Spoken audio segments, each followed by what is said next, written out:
The fishing news is brought to you by Shoreline Insurance Agency. Win the incredible Steigercraft, Evinrude, Loran's Grand Prize Boat Package, and more in the Fisherman's 2018 Dream Boat Fishing Challenge.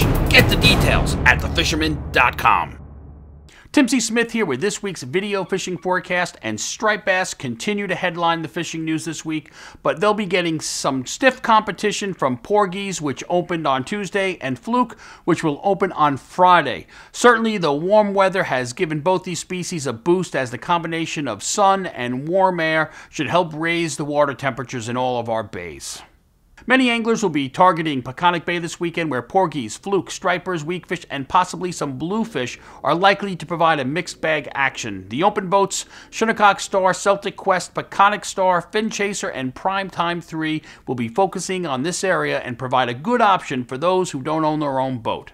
Captain John from the Shinnecock Star reported they had to move around a bit to find the porgies on opening day, but once they did, they also found some fluke, small stripers, and a few jumbo sea bass. A 3-pound, 2-ounce scup took the pool.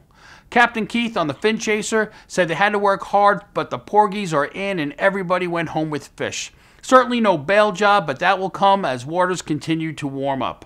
With fluke season opening on Friday, the summer flatties will draw plenty of attention this weekend. The fluke are in by evidence by catches made by anglers targeting other species dating back to last week. One angler working the banks of the Shinnecock Canal last week landed 4 fluke to 17 inches on bucktails while hoping for weakfish. Other reports of fluke have come from the West End bays. Despite our prediction that bluefish should be arriving any day, they remain missing in action. As of midday yesterday, the only bluefish report I have is from Democrat Point, with 2 cocktail blues from the surf on Tuesday. The recent pattern of blues swarming into the South Shore inlets the last few years and the last week of April has certainly not held true this year. Most of the blame likely goes to the colder than normal water temperatures. Dare we say, this is the week it's going to happen. The bluefish will be here. We did get reports of improved flounder fishing from a number of areas from the north and south shores, but be careful how you define improved. In most cases, it means going from 0 to a fish or 2, or maybe 3, and that's about it. At least that's enough to put flounder on the dinner table. That fishing should get better, again, as the water temperatures warm up. There's plenty of good news when it comes to striped bass. Lots of bass being reported from many parts of the island. The best action and the bigger fish continue to come from way west in both the Sound and the South Shore, with Raritan Bay still ground zero. By far the biggest bass caught along the striper coast this season was beached by John Callahan, who used a bunker chunk to pull a 58.10-pound cow from the North Jersey surf on Monday. The huge striper was weighed in at Julian's Bait and Tackle in Atlantic Highlands.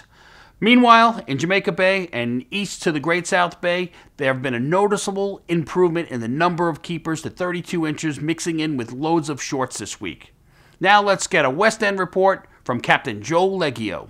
Well, hey Tim, situation by us, the West is the best, man. Raritan Bay is on fire with bass, and it seems like that's the only place to be right now. Been fishing my waters out of Deb's.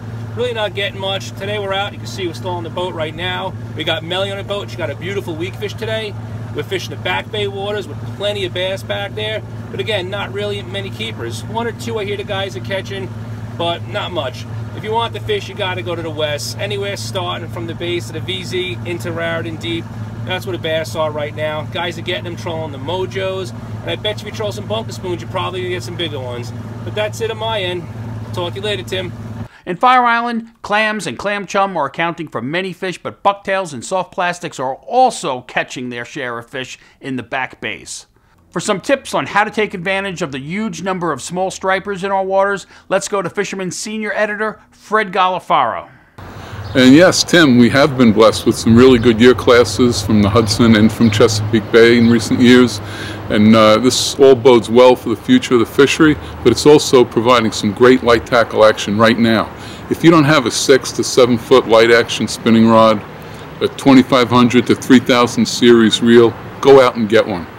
Spool it up with 10-pound test braid, grab some soft plastics, some gulp baits, along with some 3/8 to 1 ounce lead heads or bucktails, whichever you prefer, and get out. These fish seem to be everywhere. They're in the bays, they're in the sounds, they're in the harbors.